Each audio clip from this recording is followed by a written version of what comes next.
분명히 똑같은 상황인데 왜 누구는 괜찮다고 하고 누구는 막 화를 낼까요? 사람마다 정말 다르게 느끼고 반응하잖아요.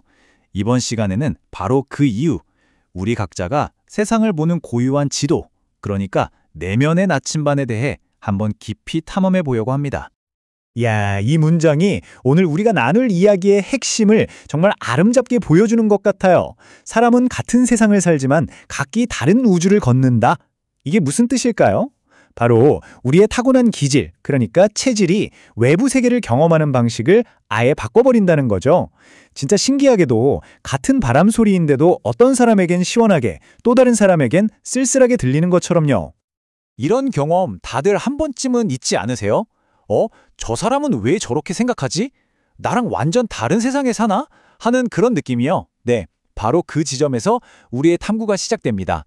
도대체 왜 이런 차이가 생기는 걸까요? 지금부터 그 비밀을 같이 한번 파헤쳐보죠. 자, 이 모든 차이를 만들어내는 핵심에는요, 딱 두 가지 개념이 있습니다. 우리가 세상을 보는 두 개의 렌즈, 바로 인식과 관점이에요. 근데 인식이랑 관점, 이게 뭐가 다를까요? 자, 쉽게 설명해 드릴게요. 인식은 말 그대로 감각의 문이에요. 세상의 정보가 나에게 들어오는 첫 관문이죠. 그러니까 무엇을 먼저 보고 듣느냐의 문제고요. 반면에 관점은 그렇게 들어온 정보를 해석하는 나만의 필터, 나만의 생각들이에요. 어떻게 그걸 이해하느냐는 거죠. 아주 쉽게 말하면 인식은 입력이고 관점은 처리 과정이라고 생각하시면 딱 맞습니다. 그렇다면 말이죠. 우리의 인식과 관점을 결정하는 이 내면의 나침판은 도대체 어떤 설정값들을 가지고 태어나는 걸까요? 동양 철학에서는 이걸 아주 흥미롭게 설명하는데요. 바로 목, 화, 토, 금, 수. 이 5가지 본성, 즉 체질로 나눠서 봅니다. 이 체질들은 저마다의 강점이 있지만 또 고유한 방식으로 균형을 잃고 한쪽으로 확 치우칠 수가 있어요. 자, 지금부터 하나씩 제대로 들여다보겠습니다. 자, 첫 번째 주자는 바로 나무의 기운을 가진 목 체질입니다. 이분들의 핵심 과제는요, 저 앞으로, 위로, 끝없이 뻗어 나가려는 그 성장 욕구가 너무 강해서 스스로를 함정에 빠뜨린다는 거예요. 이 표를 한번 보세요. 목 체질의 강점이 어떻게 약점이 되는지 아주 명확하게 보이죠? 성장만이 정답이다. 이 왜곡된 시선이 결국 현실의 한계를 못 보게 만들어요. 난 할 수 있어 하면서 무작정 달리다 보니 결과는 어떨까요? 맞아요. 번아웃과 소진이죠. 멈추는 건 실패라고 생각하니까 늘 조급하고 계획도 막 뒤죽박죽이 되는 겁니다. 그럼 이 끝없는 질주를 어떻게 멈출 수 있을까요? 핵심은 간단해요. 하늘로 뻗은 야망을 땅속 현실에 단단히 뿌리내리게 하는 겁니다. 일부러 브레이크를 밟아서 멈춤을 연습하고 주기적으로 지금 내 상태가 어떤가 현실 점검을 하는 거죠. 그리고 신기하게도 당근이나 우엉처럼 땅의 기운을 듬뿍 받은 뿌리 음식이 내면의 중심을 꽉 잡아주는데 아주 큰 도움이 됩니다. 그리고 이걸 꼭 기억해야 합니다. 성장은 속도가 아니라 방향이다. 무작정 빨리 달리는 게 중요한 게 아니에요. 내가 지금 올바른 방향으로 가고 있는지가 훨씬 더 중요하다는 거죠. 자, 다음은 활활 타오르는 불의 기운, 화 체질입니다. 이분들은 세상을 아주 강력한 감정의 렌즈로 봐요. 근데 이 뜨거운 불꽃이 때로는 현실을 완전히 왜곡시켜버리기도 합니다. 핵심은 바로 이거예요. 화 체질은 내 감정이 격해질수록 이게 진짜 진실이다 라고 믿어버리는 경향이 있어요. 그래서 상대방이 그냥 피곤해서 잠깐 말이 없는 건데 그걸 보고 나를 무시해? 이건 배신이야! 이렇게 엄청난 의미를 부여해버리는 거죠. 그러니 관계가 얼마나 피곤하겠어요. 결국 지쳐서 관계를 끊어버리고 또 후회하고 이 사이클이 계속 반복되는 겁니다. 이 활활 타오르는 불꽃을 좀 식히려면 어떻게 해야 할까요? 우선 감정 일기가 아니라 사실 일기를 써보는 거예요. 그가 나를 무시했다가 아니라 그가 10분 동안 말이 없었다 이렇게요. 그리고 바로 반응하지 않고 3시간, 3일, 3주 이렇게 시간을 두고 지켜보는 규칙을 연습하는 거죠. 몸에 열을 식혀주는 오이나 배, 보리차 같은 음식도 정말 큰 도움이 됩니다. 이 말을 기억하세요. 모든 불은 태우지 않아도 빛이 될 수 있다. 그 뜨거운 감정 에너지를 남과 나를 태우는 데 쓰지 않고 세상을 밝히는 따뜻한 빛으로 쓸 수 있다는 거죠. 네, 세 번째는 단단한 땅의 기운, 토 토 체질입니다. 이분들은 안전과 안정을 정말 중요하게 생각하는데요. 이게 너무 지나치면 그 안정감이 오히려 성장을 가로막는 무거운 족쇄가 될 수 있어요.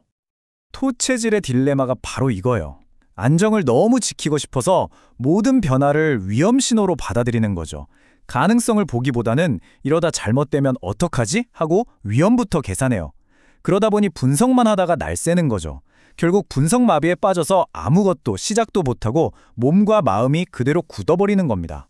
이 무거운 돌덩이 같은 안정감에서 벗어나려면 아주 작고 안전한 실험부터 시작해보는 거예요. 변화 근육을 조금씩 키우는 거죠. 그리고 24시간 안에 결정하고 72시간 안에 행동한다. 이렇게 스스로에게 데드라인을 주는 게 아주 중요해요. 몸의 순환을 도와서 정체를 풀어주는 팥이나 계피, 생강 같은 음식도 정말 좋고요. 이 비유가 정말 와닿지 않나요? 흙이 단단해야 새싹이 뿌리를 내리지만 흙이 시멘트처럼 굳어버리면 아무것도 잘할 수 없잖아요. 안정과 유연성, 그 사이의 균형을 찾는 게 바로 토 체질의 핵심 과제입니다. 자, 다음은 날카로운 쇠의 기운, 근 체질입니다. 원칙과 정확성을 추구하는 이분들의 성향은 자칫 잘못하면 너무 경직되고 비판적인 차가운 칼날이 되기 쉬워요. 금 체질은 세상을 딱 잘라서 흑과 백, 옳고 그름으로 나누려는 경향이 강해요. 명확한 기준을 너무 중요하게 생각해서 아주 작은 결점이나 애매모호한 상황을 잘 견디지 못하는 거죠. 이 날카로움이 다른 사람을 향하면 관계에 긴장감을 만들고 자기 자신에게 향하면 어떻게 될까요? 맞아요. 끝없는 자기 비판의 칼날이 되는 겁니다. 이 너무 날카로운 칼날을 좀 무디게 만들려면 어떻게 해야 할까요? 80% 완성의 법칙을 한번 적용해 보세요. 이 정도면 됐어, 충분히 좋아 라고 스스로 인정해주는 연습이에요. 그리고 기준 자체를 완벽한가에서 이게 도움이 되는가로 살짝 바꿔보는 거죠. 이것만으로도 엄청난 변화가 시작됩니다. 그리고 이 오래된 지혜를 기억하면 좋습니다. 칼은 약간 무디게 보관해야 오래간다.